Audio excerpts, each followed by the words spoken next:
If you've been on this channel, you've seen the Littlest Bugle. I guess I could show you those again. Here's the classic Littlest Bugle, which I have a case for. It's I think it was a Christmas ornament. Not meant to be played. If you try to play in this little end, you can only really get one note, at least I can. But if you play out the bell, it actually is, a pretty good mouthpiece.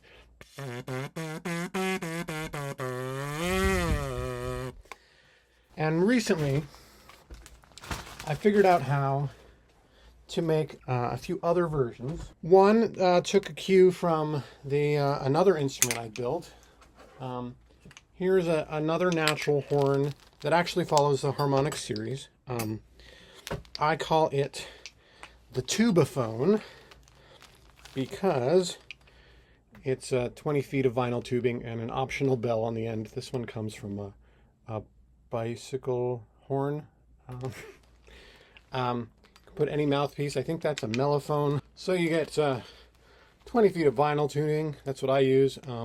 I use whatever the diameter of this is. I guess I could get the calipers. Without squishing it, the outside diameter is about 1.25 inches. Inside diameter appears to be closer to 3 5/8. I'm not exactly sure if that's right. It doesn't sound right. I feel as if this might be 3/8 from when I was just at the hardware store looking at tubes. But anyway, you put in whatever mouthpiece fits. Without a coupler, a mellophone, a trumpet, a bugle, those all fit really well. I don't actually have a bugle, but I'm pretty sure it's a pretty good fit. Put it in the tube, put on your optional bell. My first bell was a hilarious looking, well, this is hilarious too, but it was a funnel. Used that for quite a while. And then you just blow it like a regular horn, but it follows the harmonic series.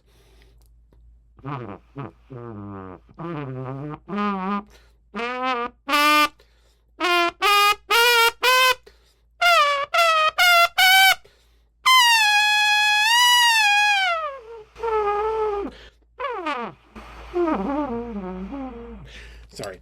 This is not a demonstration of the Tubaphone. It is a demonstration of the Littlest Bugle, the other versions you can build at home.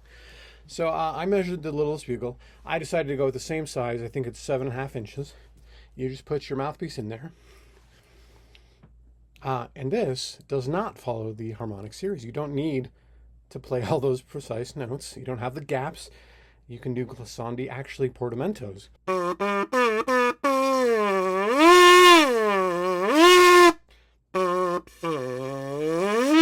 Works great. Another version that I made out of, I guess this is a trombone mouthpiece. I did need a coupler and some Teflon tape. In a previous video, I showed how to build these. It's just a piece of tubing with threads on each end.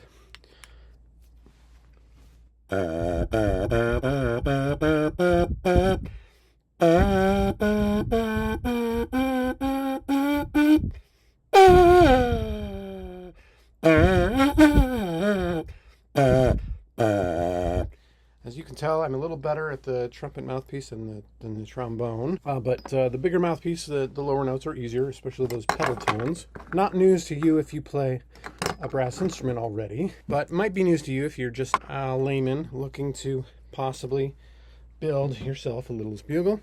The other one used some, I think this is electrical tubing. It's 1/2 inch. This might be the size that it came with, but I might have had to trim some off for some other project that didn't work out. This is a tube mouthpiece, and just some Teflon tape to make it fit better.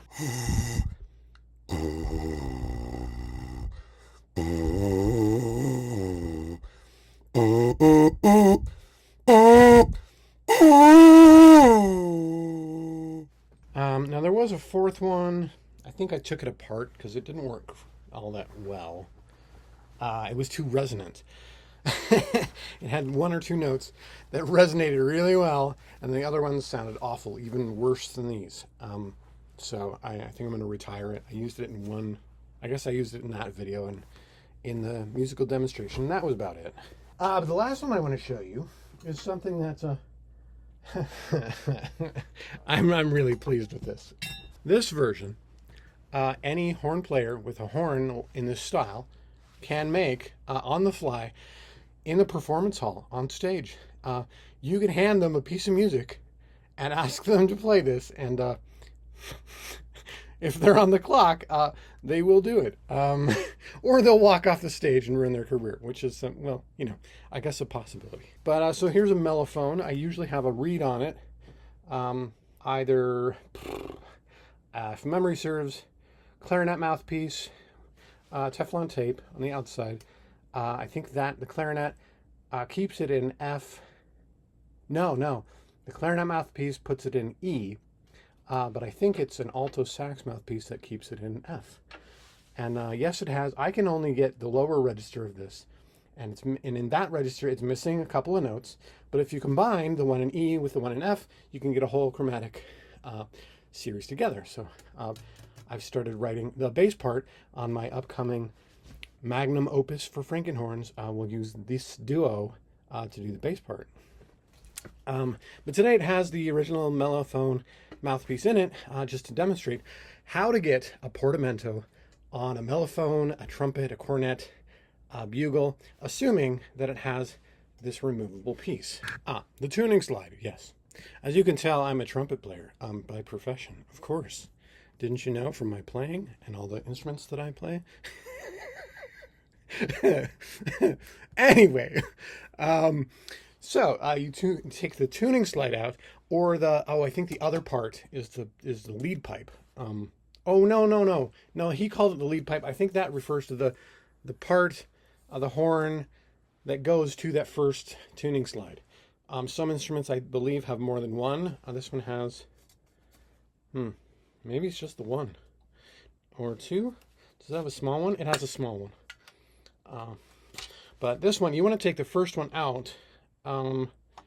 Ideally, if it comes before any of the valves, because then the valves wouldn't have any effect on it. But whatever. And if not, actually, if you take a tuning slide, if there is a tuning slide after all of the valves, you could write a piece of music for that would allow you to use the valves and have portamento, I believe. But I would have to test that out to know for sure, which I can't do on this instrument. And this inexpensive B-flat trumpet, I don't know if it'll work either.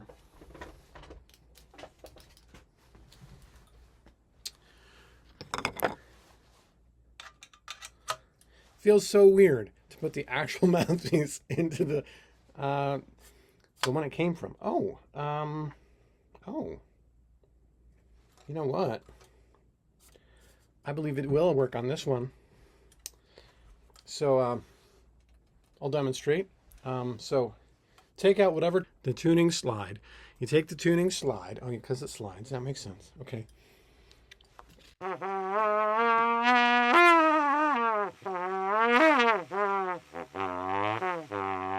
Okay. So with that slide after the valves, it's a little problematic. You have some registers that it's just kind of jumping to. But I believe if we take out, well, it won't work on this one. Sorry. I have to go back to the Mellophone. On an instrument with a tuning slide. Okay, this one is, I don't know if this doesn't come out or if it's just jammed. Oh, there it came. Okay, that's the one. That's the tuning slide I wanted to remove. So take a look at this. So this is where the mouthpiece goes, and it's just a curve. And we could measure that if we wanted, but whatever. I'm sure it's pretty standard for mellophones. So that is our tube, which is probably shorter. Maybe I should get the measuring tape out. It's probably shorter than the wavelength, or whatever the physics are. But it's probably about the same length as the littlest bugle. Okay. Take the twist tie off of my sewing or craft or fiber craft. I guess it's useful for a lot of things. I had it from a sewing kit. That's a measuring tape. This is in inches. Obviously you can use metric or whatever. But so in Imperial, this tube on this mellophone is approximately, oh, much longer. This could be a problem. I don't know. Maybe, maybe not. The tube alone is 14 and a quarter, but with the mouthpiece attached, which is obviously that's a standard length for a mellophone, or it wouldn't be in tune. With the mouthpiece, it looks like about 17 inches, possibly an eighth inch short, but it's hard to tell. No, I think it's a little loose, so let's call it 17 inches, or 17 and a quarter, or an eighth. I don't know how many subdivisions there are on here, but I see 2 notches after that. But that's close enough for my purposes. So that's how long the tube is. So you could put, and maybe I will, write some music for mellophone, trumpet, whatever. Instruct them to remove the tuning slide. And then this is how, and I haven't tested this yet, so this could be a complete failure, but this is how you would play a portamento on a mellophone, a trumpet, a bugle, etc. Why don't we back up?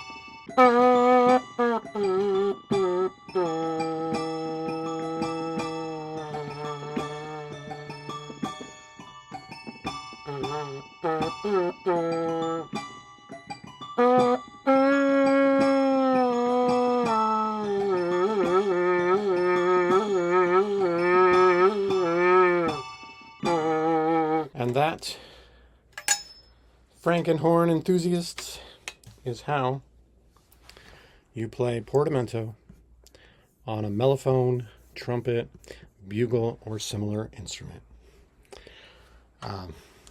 Thanks for watching.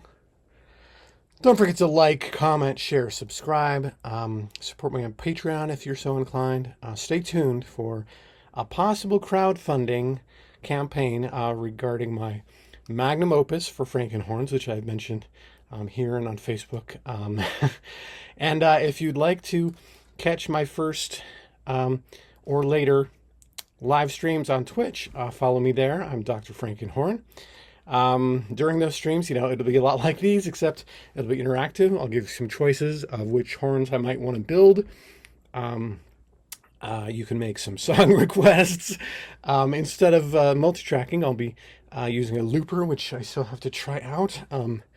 But yeah, you'll be able to ask questions and interact and be part of all the shenanigans that are these videos, except in a live format. So stay tuned for that. And as always, stay silly. Okay, need both hands for this. It's quite snug. No need for a coupler on this. Oh gosh, I put that way too far in there. Oh gosh.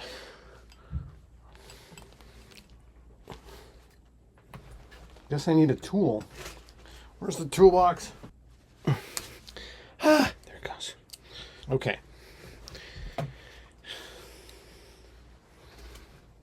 Where was I? Where was I? Now this is flexible, so it's hard to get an exact read. But it looks like it's, well, shoot. I guess I need to learn how to use this. Where's 0? I just encountered this in a video, and I've already forgotten what it's, gosh. I'm going to look it up. What did he call it? Hi, quick lesson in buzzing. How do you teach a beginner how to buzz? And what you do is eventually you want to bring them to the trumpet, take the tuning slide out. I have a video about lead pipe buzzing. That's what you're going to do. You're going to take out the tuning slide, so then you'll only be left with the lead pipe. Portamento. Is the plural portamenti? Portamenti and glissandi.